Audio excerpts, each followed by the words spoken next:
बिस्मिल्लाहिर्रहमानिर्रहीम। अस्सलामुअलैकुम। Welcome back to my channel Sindhi रल्ली सिंधी लिबास। तो कैसे हैं आप सब? उम्मीद करती हूँ सब ठीक ठाक होंगे, खैरियत से होंगे और मज़े में होंगे। आज का टॉपिक है जी बहुत ही प्यारी प्यारी hand embroidery dresses designs for Eid की कलेक्शंस हैं। बहुत ही सिंपल एम्ब्रॉयडरी हैं जो कि बहुत ही जल्दी बन जाती हैं।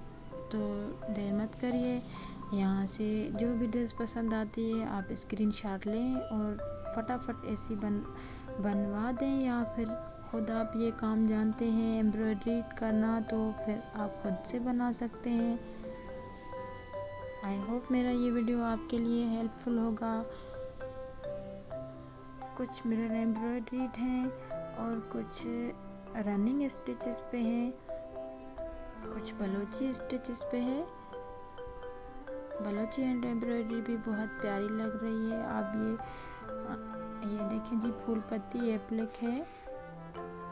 बहुत ही प्यारी प्यारी डिज़ाइंस हैं, आप ईद के लिए बनवा सकते हैं। रनिंग स्टिच जो है बहुत ही इजी वर्क है, साथ में मिरर एम्ब्रॉयडरी की गई है। बहुत ही जल्दी बन जाने वाली, क्योंकि अगर कोई हम सूट बनवाना चाहते हैं एम्ब्रॉयडरी वाला तो फिर उसमें टाइम लगता है। रनिंग एम्ब्रॉयडरी ऐसी एम्ब्रॉयडरी है जो कि बहुत ही जल्दी बन जाने वाली एम्ब्रॉयडरी है। ये बलोची हैंड एम्ब्रॉयडरी है और ये भी बलोची हैंड एम्ब्रॉयडरी है। बहुत ही प्यारे प्यारे डिज़ाइंस हैं, कलर्स बहुत प्यारे हैं। 0 साइज़ मिरर के साथ किए गए हैं। हेवी सूट्स भी हैं और सिंपल भी हैं। आई होप मेरा ये वीडियो आपके लिए हेल्पफुल होगा। अल्लाह हाफिज़।